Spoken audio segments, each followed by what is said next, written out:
Akhlak ini bisa memberatkan timbangan. Ma min syai'in athqal fil mizan min husnil khuluqi, kata Rasul. Tidak ada sesuatu yang mampu memberatkan timbangan kelak pada hari kiamat melebihi baiknya akhlak.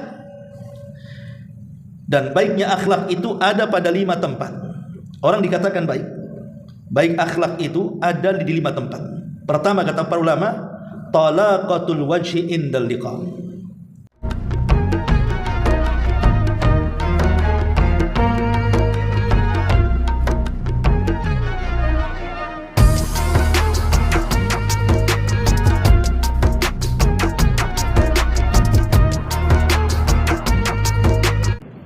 Assalamualaikum warahmatullahi wabarakatuh. Alhamdulillah wassalatu wassalamu ala Rasulillah wa ala alihi wa sahbihi wa mawalah wa la hawla wa la quwata illa billahi wa ba'd. Alhamdulillah, segala puja dan puji hanya milik Allah Subhanahu wa taala. Salawat dan juga salam kita hadiahkan kepada Rasul kita, Nabi besar Muhammad sallallahu alaihi wa ala alihi wasallam. Kajian di malam hari ini kita akan membahas tentang 3 kelompok yang dijamin oleh Nabi sallallahu alaihi wasallam bahwa mereka akan masuk di dalam surga. Dan itu tertuang dalam sebuah hadis yang dikeluarkan dari Imam Abi Dawud pada nomor urut hadis ke-4167 dari hadis Abi Umamah radhiyallahu anhu. Nabi sallallahu alaihi wasallam bersabda, "Ana za'imun bi baitin fi rabadil jannati liman tarakal mira wa in kana muhiqqan. Wa bi baitin fi wasatil jannati liman tarakal kadhiba wa in kana mazihan.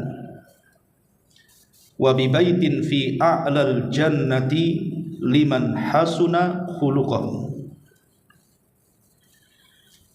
Kata Nabi sallallahu alaihi wasallam, aku akan memberikan jaminan 1 rumah di tepian sorga bagi seseorang yang meninggalkan perdebatan meskipun dia di atas kebenaran. Dan aku juga menjamin akan dibangunkan 1 rumah di sorga di tengah-tengahnya bagi seseorang yang meninggalkan kedustaan meskipun hanya bergurau atau bercanda. Dan aku juga menjamin 1 rumah di sorga yang paling tinggi bagi seseorang yang bisa berakhlak dengan akhlak yang mulia. Inilah 3 kelompok yang disebutkan Nabi sallallahu alaihi wasallam, bahwa 3 kelompok ini dijamin akan dibangunkan rumah oleh Allah Subhanahu wa taala di surga atas lisan Rasul. Baik, yang pertama, Nabi mengatakan, ana za'imun bi baitin fi rabadil jannah. Aku akan jamin dibangunkan 1 rumah di tepian sorga bagi siapa? Liman taraka al-mira wa in kana muhiqqan.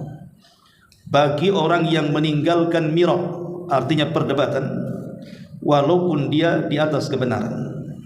Apa maknanya? Ma'asyiral muslimin yang dimuliakan Allah Subhanahu wa taala, kita tahu bahwa perdebatan dalam Islam itu sangat tercela. Berdebat dalam Islam itu hukumnya tercela. Dan yang dimaksud perdebatan dalam Islam di sini artinya al-mira. Ada mira, ada jidal. Harus dibedakan kalau mira dengan jidal itu. Kalau mira, berdebat memang bukan untuk mencari sebuah kebenaran. Kalau jidal terkadang mencari kebenaran, terkadang tidak. Kenapa demikian? Kalau seandainya ada orang yang berdebat di halayak orang ramai, saya akan contohkan 1 kisah. Ada seorang ulama bahasa namanya Sibawi. Itu pernah berdebat dengan Al-Imam Al-Kisai. Itu dua-duanya ulama nahwu, ulama bahasa. Ma'ruf kalau kita belajar ilmu nahwu, selalu 2 ulama itu disebut-sebut. Al-Imam As-Sibawayh dan Al-Imam Al-Kisai. Jadi berdebat di halayak orang ramai. Qadarullah, As-Sibawayh mampu mengalahkan Al-Kisai dengan hujahnya. Setelah terjadi perdebatan ini, maka Imam Al-Kisai pun kemudian berusaha keluar dari kerumunan orang yang menyaksikan debat itu dengan sembunyi-sembunyi karena malu. Karena malu dia kalah dalam perdebatan. Makanya dia menutup wajahnya kemudian keluar dengan perasaan sakit hatinya. Dari sini kita tahu bahwa gambaran perdebatan Sibawayh dan Kisai ini, kalau orang kemudian melakukan perdebatan di halayak orang ramai dan orang itu bisa mengalahkan, terkadang yang dikalahkan itu merasa kecil hati, terkadang hatinya juga sedih. Lah sesiapa, kata Nabi SAW, yang dia menjaga hatinya, hati lawan debatnya, dia bisa mengalahkannya.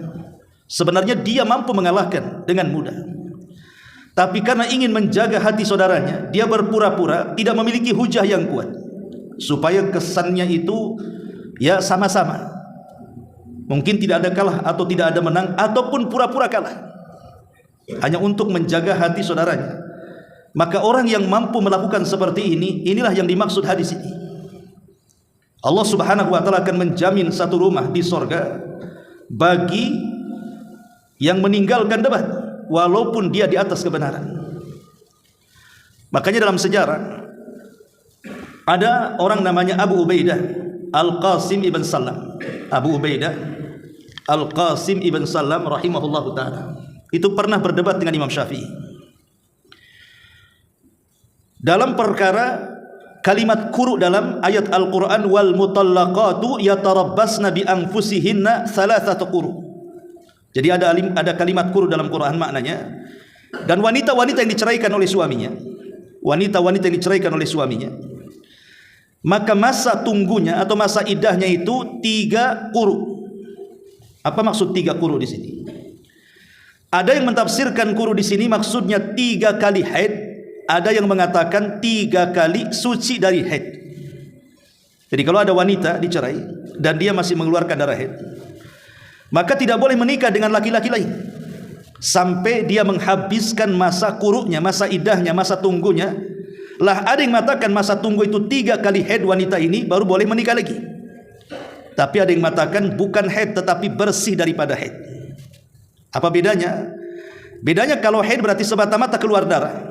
Ketiga kalinya berarti besoknya sudah bisa menikah dia dengan laki-laki lain. Tapi bagi yang mengatakan suci dari haid, tunggu dulu sampai selesai haidnya. Setelah suci baru boleh menikah lagi. Itulah makna quru. Jadi Imam Syafi'i ini dia berpendapat bahwa masa tunggu haid itu, masa tunggu wanita yang ditalak ataupun masa iddah itu 3 kali haid. Itu pendapat Imam Syafi'i.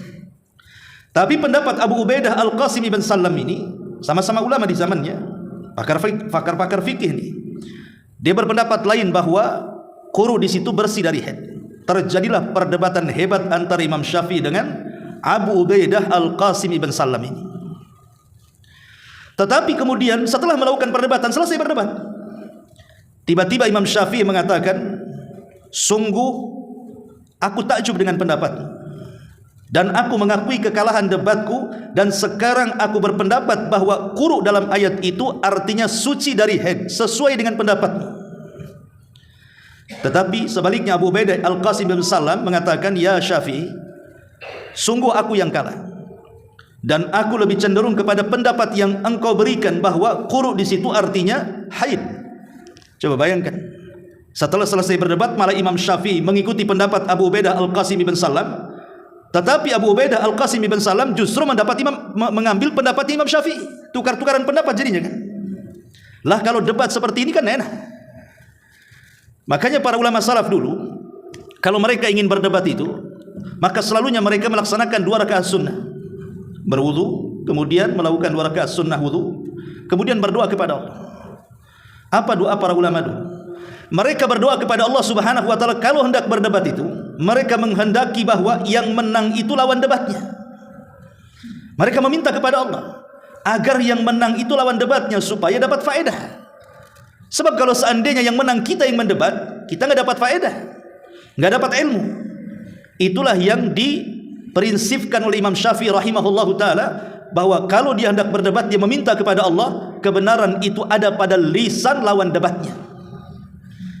Kalau ini akhlak ada pada diri kita, tidak mungkin perdebatan itu melahirkan permusuhan dan kedengkian. Karena perdebatan itu melahirkan kebencian dan juga kedengkian, bahkan permusuhan itu, karena masing-masing mempertahankan ego dan kebenarannya menurut dia. Walaupun sudah kalah, jelas-jelas kalah, karena dia tidak menghendaki kebenaran, makanya dia tidak mengakui kebenaran yang ada pada orang lain. Bahkan yang lebih parah lagi, kalau habis berdebat, kemudian lawan debatnya tidak menerima pendapatnya, apa kata dia? Dasar kamu tidak mau kebenaran, gitu. Lah kok bisa dia mengatakan seperti itu? Kamu tidak mau kebenaran, buktinya kau menolak pendapatku, katanya. Itu memaksakan pendapat dia dikonsumsi orang namanya, kan? Tidak boleh dalam berdebat seperti itu. Bahkan kalau seandainya ada kemenangan dalam perdebatan, dia bangga. Tuh kan apa kata saya? Yang benar itu saya, katanya. Bukan itu tujuan berdebat itu. Tujuan berdebat adalah masing-masing mencari kebenaran, bukan pembenaran. Ma'asyiral muslimin yang dimuliakan Allah Subhanahu wa taala, karena dampak debat ini banyak. Pertama, bahwa debat ini yurisul adawata wal baghdha, bisa mewarisi permusuhan, bahkan bisa mewarisi kedengkian. Bahkan terkadang orang yang berdebat ini kalau dia kalah, mengucapkan kalimat-kalimat yang tidak layak diucapkan. Makanya hindari perdebatan. Karena sekarang ini musim medsos, terkadang seseorang berdebat di kolom komentar atau antar grup dan begitu seterusnya. Ketika kemudian saling serang, ada orang-orang yang mengucapkan kalimat-kalimat yang menunjukkan dia bukan sedang mencari hidayah atau kebenaran, justru sedang melecehkan dan menghina orang lawan debatnya. Dan itu paling banyak itu. Dan ini bahaya kalau sudah seperti ini, kan? Akhirnya melahirkan permusuhan dan juga kebencian. Yang kedua, debat ini menyebabkan haramnya ilmu. Satu hari dari Yunus, dia mengatakan, telah dikirim kepadaku sebuah surat dari Maimun ibn Mihran. Isi suratnya, iyyaka wal khusumata wal jidal. Hati-hati engkau, hindari perdebatan dan hindari jidal. Kenapa? Wala tujadilna aliman wala jahilan. Jangan kau berdebat baik melawan orang yang alim ataupun orang jahil. Kenapa demikian? Ammal alim fa innahu yahzan anka ilmu wala yubali ma sanata, wa ammal jahil fa innahu yahshan bi sadrika wala yuti'u. Karena kalau lawan debatmu seorang alim, boleh jadi kemudian engkau bisa mengalahkannya, maka sama saja engkau sudah membuat sedih hatinya, sudah merusak hatinya, dan dia tidak peduli apa yang kau lakukan. Tetapi orang jahil pasti dia akan mengeyel dan tidak akan mengikuti apapun yang kau katakan. Makanya kata Imam Syafi'i, aku tidak pernah kalah kalau berdebat dengan orang alim, tapi aku kalah kalau berdebat dengan orang jahil. Karena orang jahil itu ngeyelan. Debat sama orang jahil itu ngeyel, nggak dapat kebenaran. Makanya Imam Syafi'i mengatakan, aku tidak pernah berdebat dengan siapapun kecuali aku menang, katanya. Kecuali melawan orang jahil, aku kalah, katanya. Makanya dari sini, ma'asyiral muslimin yang dimuliakan Allah Azza wa Jalla, hindari perdebatan, terutama dalam masalah-masalah khilafiyah. Masalah-masalah khilafiyah yang masing-masing ulama ada pendapat di situ. Contoh namanya kunut subuh nih. Ada orang berdebat kunut subuh itu sampai sengitnya saling sesat menyesatkan, gara-gara masalah kunut. Padahal kunut subuh sendiri masalah khilaf ulama ini. Itu kan sumbernya gara-gara masalah hadis. Ada tambahan dalam hadis itu, Nabi SAW kunut sampai dia meninggal. Sebagian para ulama mengatakan bahwa tambahan ini lemah, sebagian orang mengatakan tambahan ini sahih. Imam Syafi'i mengatakan sahih tambahannya, Imam Ahmad mengatakan tidak sahih tambahannya. Bagi yang mensahihkan tambahan hadis ini berarti disyariatkan kunut. Bagi yang melemahkan berarti kunut itu bid'ah. Tapi kan sama-sama punya hujah di sini. Kalau masalah khilafiyah kemudian diperdebatkan sampai sesat menyesatkan, bid'ah membid'ahkan, ini tidak paham adab perdebatan. Jadi hindari perkara-perkara. Kalau memang kita ini berdebat, kemudian lawan debat kita ini nampaknya ngeyelan, ataupun dia tidak hendak mencari kebenaran, tinggalkan saja. Karena asal memang meninggalkan perdebatan itu disyariatkan sebagaimana hadis ini. Ma'asyiral muslimin yang dimuliakan Allah Azza wa Jalla, termasuk juga jidal ini sababun li raf'il barakati wa dhihabil khairi. Perdebatan ini menyebabkan terangkatnya berkah dan kebaikan. Dulu di zaman Nabi SAW didatangi malaikat Jibril ketika bulan Ramadan. Kemudian Rasul diberitahu tentang tanggal Lailatul Qadar. Rasul senang karena dikasih tahu tanggal Lailatul Qadarnya, tanggal sekian. Berarti kalau sudah diketahui tanggal sekian, berarti tidak perlu lagi capek-capek mencari Lailatul Qadar kan, karena sudah ada tanggalnya. Tetapi setelah Rasul SAW keluar rumah, ingin memberitahu para sahabatnya tentang tanggal Lailatul Qadar itu, tiba-tiba di jalan ada dua sahabat yang berdebat sampai mengangkat suaranya.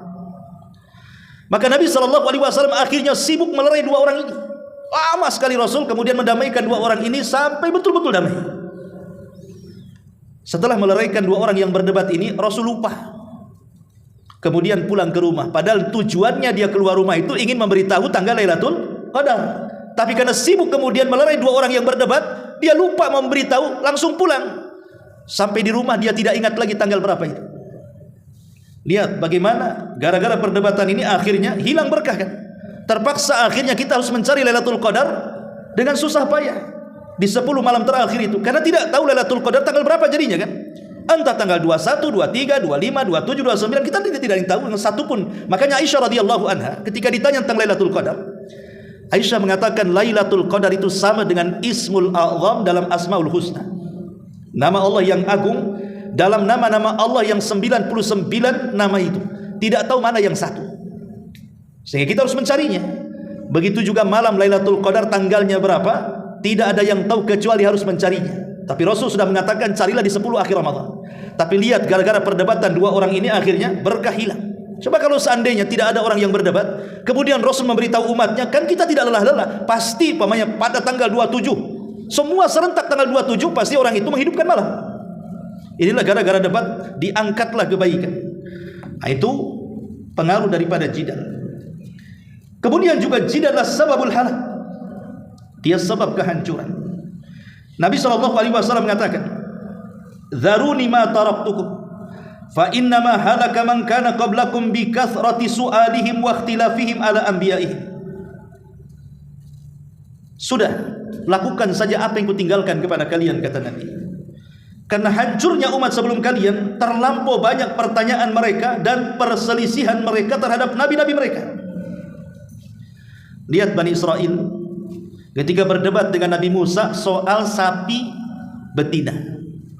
Ketika ada orang yang meninggal dunia dan orang itu pejabat besar di tengah-tengah Bani Israel. Kemudian yang membunuh ini menyembunyikan pembunuhannya dan menuduh kabilah yang lain membunuhnya. Sehingga hampir terjadi perang gara-gara tuduh-tuduhan membunuh. Kemudian mereka datang kepada Nabi Musa mengatakan, "Ya Musa, bisa enggak kau tunjukkan kepada kami siapa pembunuhnya?" Maka Nabi Musa berdoa kepada Allah Azza wa Jalla, kemudian Allah memerintahkan, kalau begitu sembelihlah seekor sapi betina. Nanti dengan itu akan teruraikan siapa pembunuhnya. Kalau sampai di sini Bani Israel langsung melakukannya. Menyembelih sapi betina, selesai, langsung terungkap pembunuhnya. Tapi mereka malah menuduh Nabi Musa ini main-main. Seolah-olah kami ini bertanya soal siapa pembunuhnya, kenapa engkau pula meminta kami untuk menyembelih seekor sapi betina? Apa hubungan siapa pembunuh dengan sapi betina ini? Tapi Musa alaihi salam mengatakan, apakah aku main-main dengan perintah Allah? Kemudian mereka mulai berdebat dengan Nabi Musa soal apa warnanya, berapa usianya, sudahkah di pekerjaan ataukah dia liar, dan begitu seterusnya. Setelah kemudian diberikan jawaban-jawabannya, hampir-hampir mereka tidak bisa melaksanakannya. Hampir-hampir mereka tidak bisa melaksanakannya. Dan mereka tahu konsekuensinya. Kalau mereka batalkan nih penyembelihan sapi ini, pasti akan turun azab kepada mereka. Maka mereka berusaha untuk mencari sapi betina. Rupanya ada yang punya milik anak yatim, tetapi harganya karena sudah diberitahu malaikat dan mengatakan kepada anak yatim ini, jangan kau jual sapimu kecuali dengan seharga emas seberat sapimu. Kalau mereka mau emas seberat sapimu, kasihkan sapimu. Bingunglah cari emas seberat sapi. Tapi kalau mereka tidak melakukan, akan turun azab masalahnya. Terpaksa mereka mengumpulkan apa? Emas-emas dari kalung, gelang, anting istri-istri mereka, anak-anak gadis mereka, kemudian dikumpulkan jadi satu. Nyusahkan diri sendiri. Nah inilah kenapa kemudian jidal ini menyebabkan kehancuran. Bahkan yang lebih daripada itu, jidal ini juga menyebabkan seseorang masuk neraka. Nabi SAW mengatakan, man talabal ilma liyujariya bihil ulama aw liyumariya bihis sufaha wa yasrifa bihi wujuhan nas ilaihi adkhalahu Allahu nar.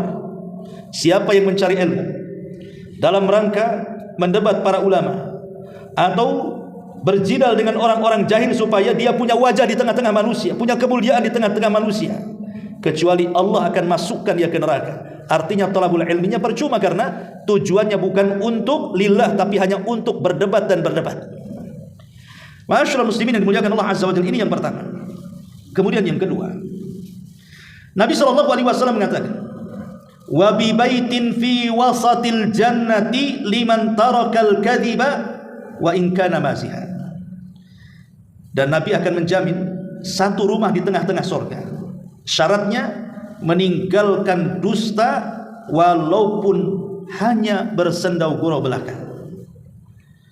Kita lihat, kalau kita melihat ada orang yang sedang melawak gitu, para pelawak ya. Terkadang mereka supaya manusia tertawa, terkadang mereka membuat cerita-cerita lucu. Yang parahnya lagi, bukan hanya mengarang cerita-cerita lucu, kadang-kadang menghina lawan lawaknya, akhirnya menimbulkan decak tawa karena dianggap lucu. Ma'asyiral muslimin yang dimuliakan Allah Subhanahu wa taala, tidak boleh bercanda kalau di dalamnya ada dusta.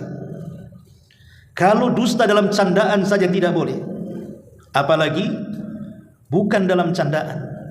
Makanya ulama mengatakan ada beberapa tempat orang itu tidak boleh bercanda.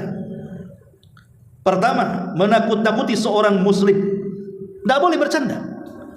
Pamannya ambil pisau, kemudian diarah-arahkan ke wajah dia. Sebenarnya dia sedang bercanda, tapi karena dia sedang menakut-nakuti seorang muslim, tidak boleh bercanda dalam menakut-nakuti seorang muslim.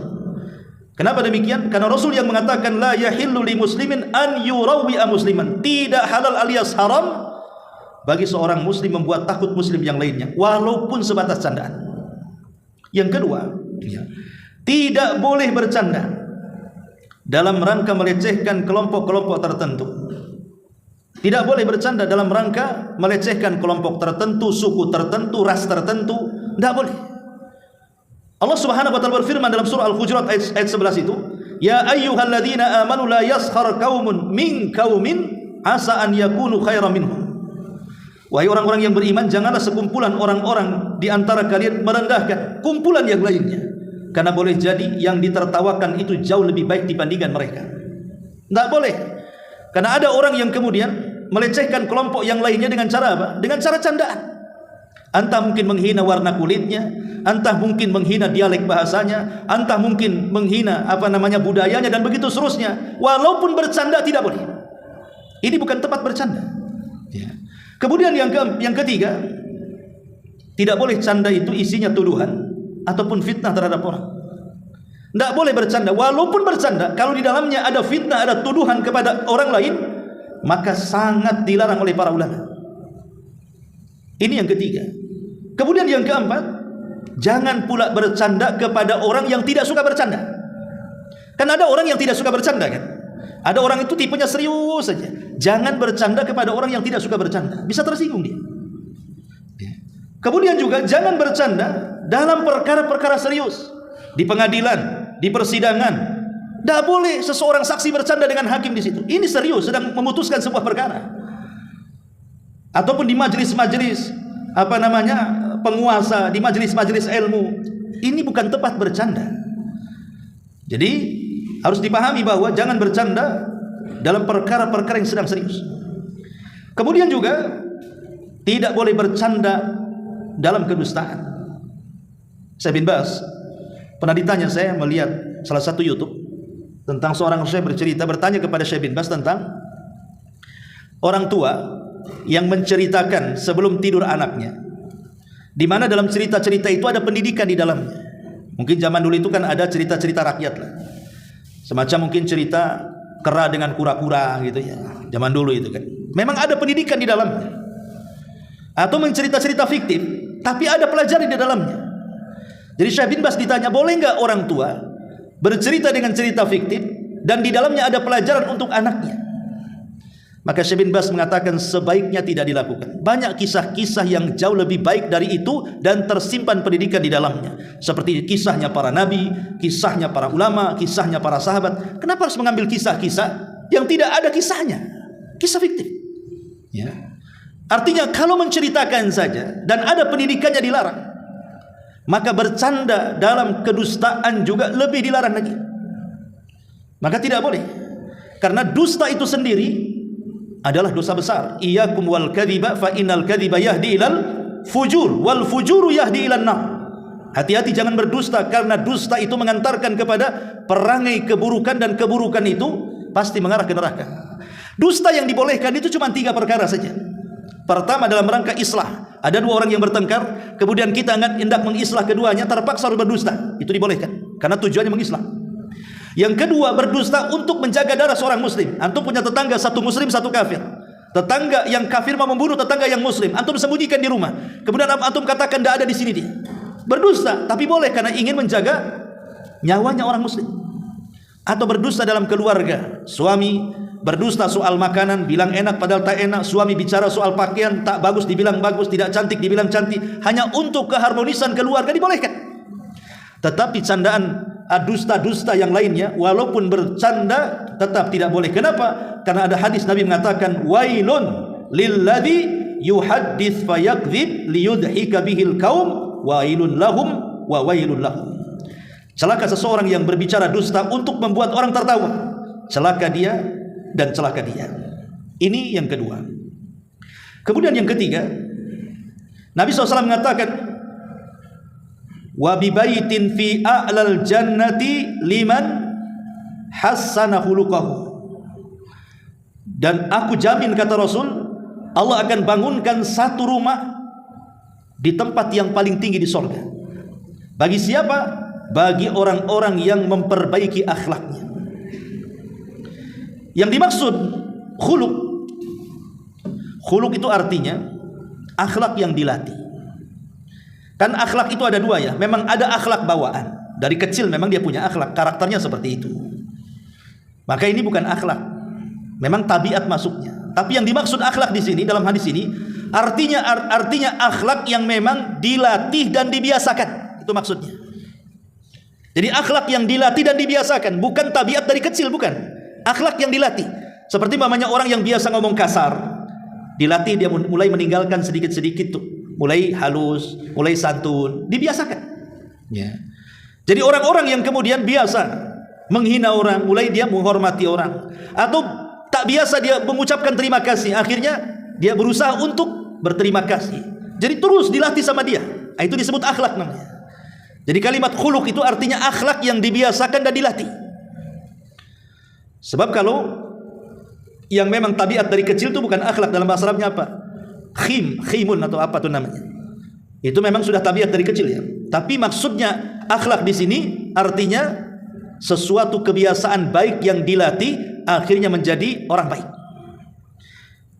Ma'asyiral muslimin yang dimuliakan Allah Subhanahu wa taala, kenapa kemudian Nabi sallallahu alaihi wasallam menutup dengan akhlak? Dan Allah Subhanahu wa taala membuatkan rumah paling tinggi. Kalau pertama kan di pinggiran sorga, bagi orang yang meninggalkan debat walaupun dia di atas kebenaran. Yang kedua, mulai di tengah sorga, bagi orang yang meninggalkan dusta walaupun dia bercanda. Baru yang terakhir dibuatkan rumah paling tinggi di sorga bagi yang memperbaiki akhlaknya. Kenapa kemudian Rasul menutup dengan akhlak di sini? Di mana akhlak itulah yang kemudian menjadikan titik paling tinggi di sorga bagi orang-orang yang masuk dalam sorga. Karena kebanyakan orang masuk neraka itu lisannya. Kebanyakan orang masuk neraka itu karena lisan. Makanya kenapa berdebat itu amalan lisan, dusta itu amalan lisan. Kemudian ditutup dengan akhlak. Sebab kalau orang tidak berakhlak, maka lisannya itu tidak akan berakhlak. Dan ketika kemudian lisannya tidak berakhlak, Rasul mengatakan kepada Mu'adz bin Jabal radhiyallahu an, "Thaqilatka umuka ya Mu'adz." Celaka engkau wahai Mu'adz. "Wa hal yakubbun nas fi nari jahannam illa hasaidu alsinatihim." Bukankah kebanyakan orang masuk dalam jahanam itu akibat lisan-lisan mereka? Shadaqa Rasulullah. Ya, memang sangat benar ucapan Rasul. Lihat dosa-dosa lisan itu. Dari ghibah, itu dosa lisan. Namimah, itu dosa lisan. Menghina, melaknat, itu dosa lisan. Lah, dosa-dosa lisan ini membahayakan para pelakunya. Bahkan bisa menggugurkan amalan-amalan sunnah yang sudah kita kerjakan. Anggaplah Anda sholat malamnya nggak pernah tinggal, puasa sunnahnya nggak pernah tinggal, baca Qur'annya nggak pernah tinggal, sedekahnya nggak pernah tinggal. Tapi kalau lisannya tidak baik, itu sholat sunnah, puasa sunnah, sedekah sunnah, baca Qur'an dan begitu seterusnya, itu bisa gugur, nggak dapat pahala. Mana dalilnya? Abu Hurairah radhiyallahu anhu menceritakan sebuah hadis yang dikeluarkan Imam Bukhari di dalam Adabil Mufrad. Ada seseorang bertanya kepada Nabi SAW, "Ya Rasulullah, inna fulanatan taqumul laila wa tasumun nahar wa tasaddaqat bi fuduli amwaliha wa taf'al walakin tu'dhi jiranaha bilisaniha." Rasul, ada seorang ibu-ibu, seorang wanita, kalau malam tidak pernah tinggal salat malam, kalau siang tidak pernah puasa, tidak pernah tinggal puasa sunnah, dan tempat-tempat yang dihajatkan untuk disedekahkan, maka dia sedekahkan hartanya di situ.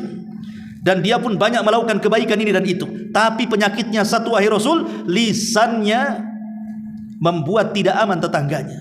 Selalu menyakiti tetangganya. Coba di antara kita, siapa yang rajin sholat malam? Siapa di antara kalian yang rajin sholat malam atau puasa sunnah? Senin Kamis lah, kalaupun tidak puasa Daud. Atau yang rajin setiap hari baca Quran, atau yang rajin bersedekah ke sana kemari, kan? Tidak ada.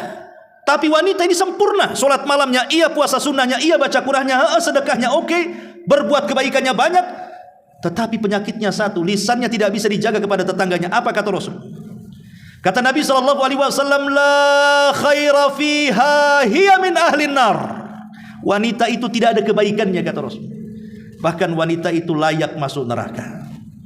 Lalu buat apa puasanya? Buat apa sholatnya? Buat apa sedekahnya? Buat apa baca Qur'annya? Kalau harus hangus gara-gara dosa lisannya.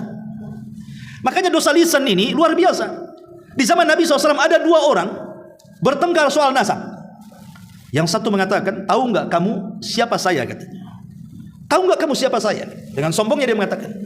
Kata kawannya, emang siapa kamu? Dia mengatakan, ana fulan, ibn fulan, ibn fulan, ibn fulan, ibn fulan. 9 kakeknya disebut dengan bangganya. Karena kakek-kakeknya itu orang-orang hebat menurut dia.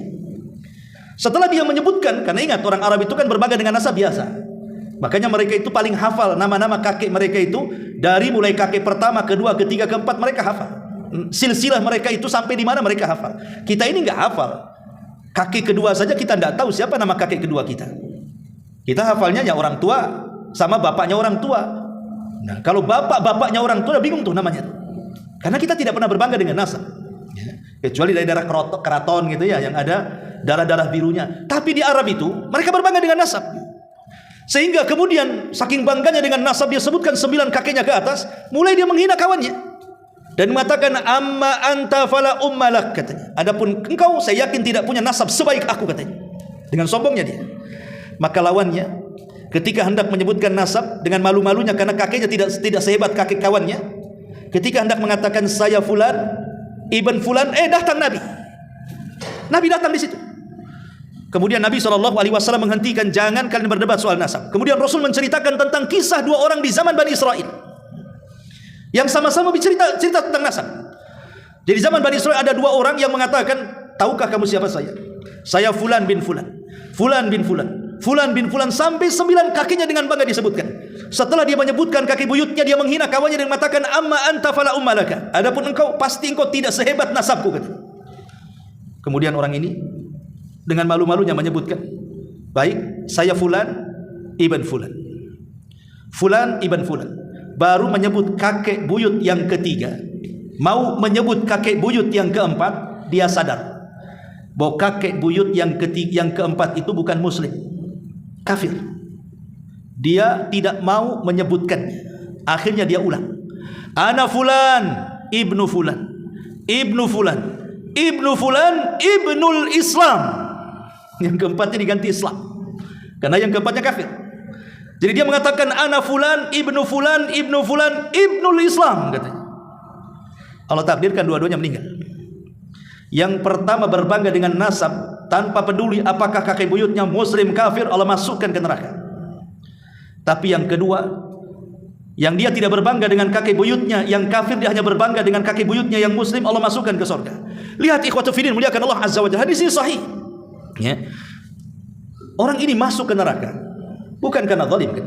Bukan karena membunuh orang, bukan karena zina, bukan karena menampar, bukan karena mengambil hak orang. Enggak. Orang ini masuk neraka gara-gara lisan. Hanya menyebutkan saya anak si fulan, anak si fulan, anak si fulan, masuk neraka.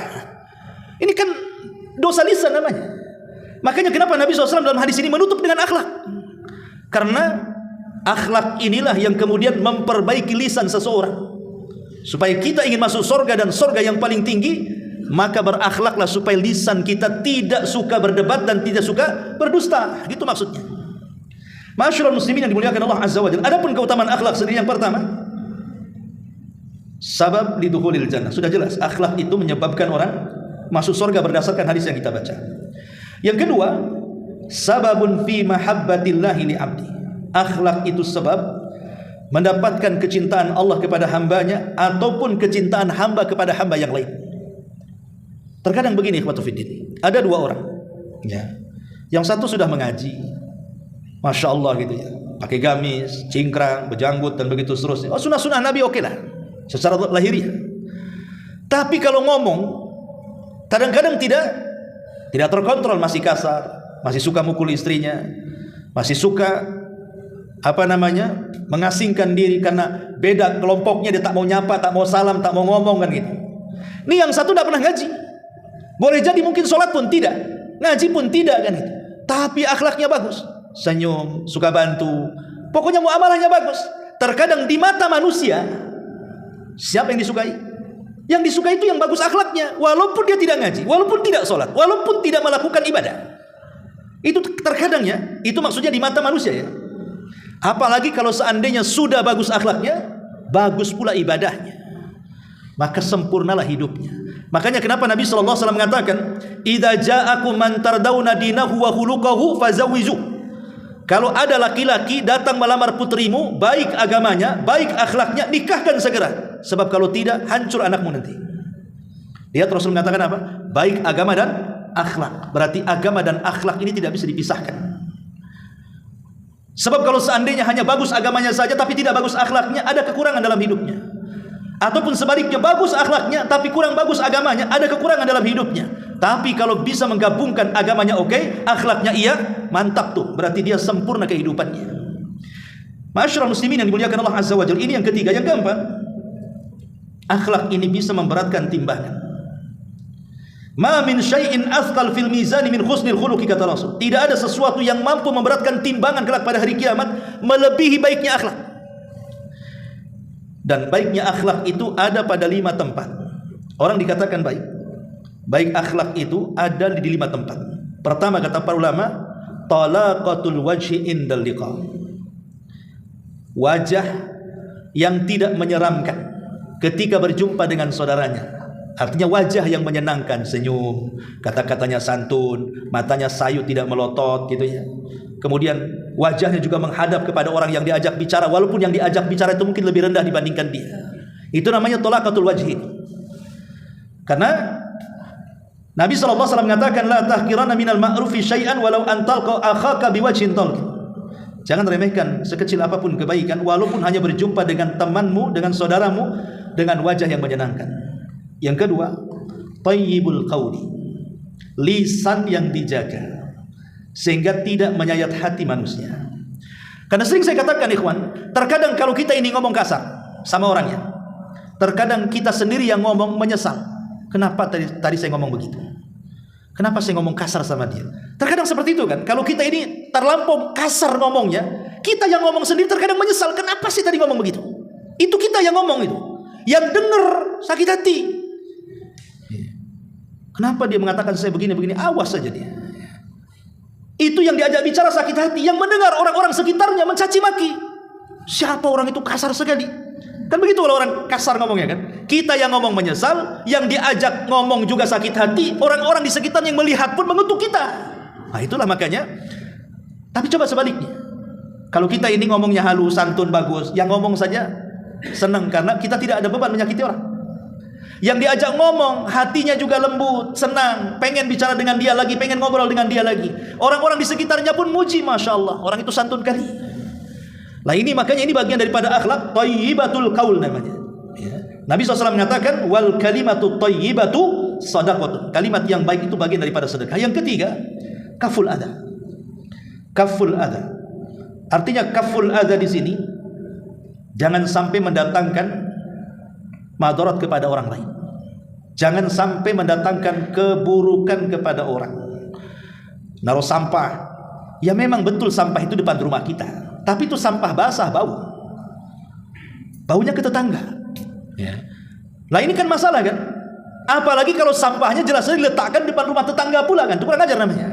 Yang jelas-jelas saja kita letakkan di depan rumah kita, tapi kalau baunya ke tetangga, itu sama nggak punya akhlak namanya. Atau naruh motor asal-asalan gitu ya, parkir depan rumah tetangga. Atau punya pohon mangga di depan rumah. Giliran panen kita yang ngambil buahnya, giliran nyapu tetangganya yang nyapu bersih tuh daunnya. Ini kan masalah ya, ya. Nah ini contoh-contoh. Maka akhlak itu jangan sampai membawa madarat kepada orang lain. La dharara wa la dhirar.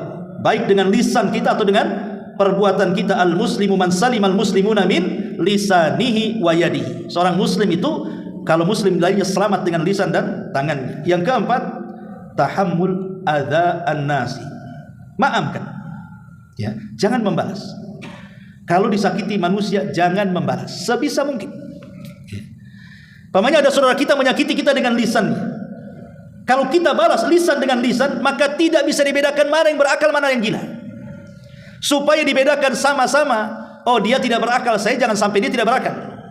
Supaya terbedakan mana yang baik mana yang buruk. Sabar. Idfa billati hiya ahsan. Kalau bisa balas dengan sesuatu yang jauh lebih baik lagi. Kalau kita bisa melakukan seperti ini berarti kita berakhlak. Makanya ada istilah para ulama, apapun yang diucapkan manusia itu jangan dipedulikan. Karena hakikatnya orang yang sedang marah dengan ucapan yang kasar kepada kita, dalam hatinya ada bara api yang sedang diluapkan. Kalau seandainya kemudian kita ikut marah dan mengatakan yang sama, itu sama dengan memindahkan bara api saudaranya ke dalam hati kita. Sama-sama marah, sama-sama menyala akhirnya kan. Nah ini jadi masalah jadinya. Makanya kenapa Al-Quran mengatakan wa jazaa'us sayyi'ati sayyi'atu mithluha. Kalaupun harus kita balas kejahatan orang itu, maka balaslah sesuai dengan kejahatannya saja, jangan lebih. Ada orang ingin membalas kejahatan dengan kejahatan yang lebih dibandingkan kejahatan dia kepada kita. Yang sering saya contohkan, kalau seandainya ada orang yang mencaci maki kita, anggap saja dia mengatakan kepada kita, oh dasar bangsat, maka kita boleh membalas dengan membalik kata-kata, kau yang bangsat, titik sampai di sini. Karena dia ngomong begitu. Ya. Jangan pula kita tambah, ya. Oh dasar bangsat, dasar anjing, dasar babi. Ini menambah namanya. Ya. Tidak boleh kita menambah cacian orang. Kalau dia menyebutkan satu kata, kita balik kata-kata itu yang dibolehkan. Kalaupun harus membalas. Karena Allah yang mengatakan wa jazaa'us sayyi'ati sayyi'atu mithluha kan itu. Balasan orang yang berbuat jahat itu dengan kejahatan yang sama. Tidak boleh lebih. Kalau lebih itu namanya berarti kita lebih jahat dibandingkan dia. Maka kenapa kemudian tahammul adza ini bagian daripada akhlak. Dan yang terakhir, al-ihsan ilan nas ma'a isaatihim. Berbuat baik kepada manusia padahal mereka sudah berbuat jahat kepada kita. Kalau ini bisa dilakukan luar biasa. Lihat Abu Bakar Siddiq radhiyallahu anhu. Sudah jelas-jelas Mistah ini, Ibn Utsatha ini memfitnah Aisyah berzina dengan Safwan, padahal ini adalah berita hoax yang ditimbulkan orang-orang munafik. Sementara Mistah Ibn Utsatha ini setiap hari yang ngasih rumah Abu Bakar, yang ngasih uang bulanan Abu Bakar, makan ikut Abu Bakar. Ketika terjadi fitnah Aisyah, ikut-ikut memfitnah dia. Siapa yang tidak sakit hati? Abu Bakar manusia sakit hati juga. Tapi kemudian turun ayat, tidak boleh seseorang bersumpah padahal dia punya kekayaan untuk tidak memberi makan kepada kerabatnya.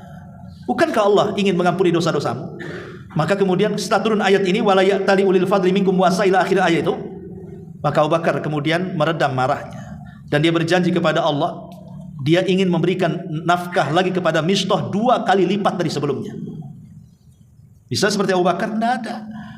Kalau kita ini merawat saudara kita, tahu-tahu saudara kita memfitnah kita, bisa diusir sama kita di rumah. Ngapain aku rawat kau, katanya, pergi sana. Nah, kalau kita bisa berbuat baik kepada orang yang berbuat jahat kepada kita, ini bagian daripada akhlak yang mulia. Inilah 5 yang disebut dengan akhlak oleh para ulama. Ma'asyiral muslimin yang dimuliakan Allah Subhanahu wa taala, dan yang terakhir tentunya akhlak adalah alamah ala kamalil iman. Akhlak itu alamat yang menunjuk tentang kesempurnaan iman. Rasul mengatakan akmalul mu'minina imanan ahsanuhum khuluqa. Sesempurna-sempurna iman seorang mukmin adalah yang paling baik akhlaknya. Wallahu a'lam bishawab. Inilah yang bisa sampaikan, mudah-mudahan manfaatnya. Subhanaka wa bihamdika asyhadu an la ilaha illa anta astaghfiruka wa atubu ilaik. Allahu ta'ala alam. Assalamualaikum warahmatullahi wabarakatuh.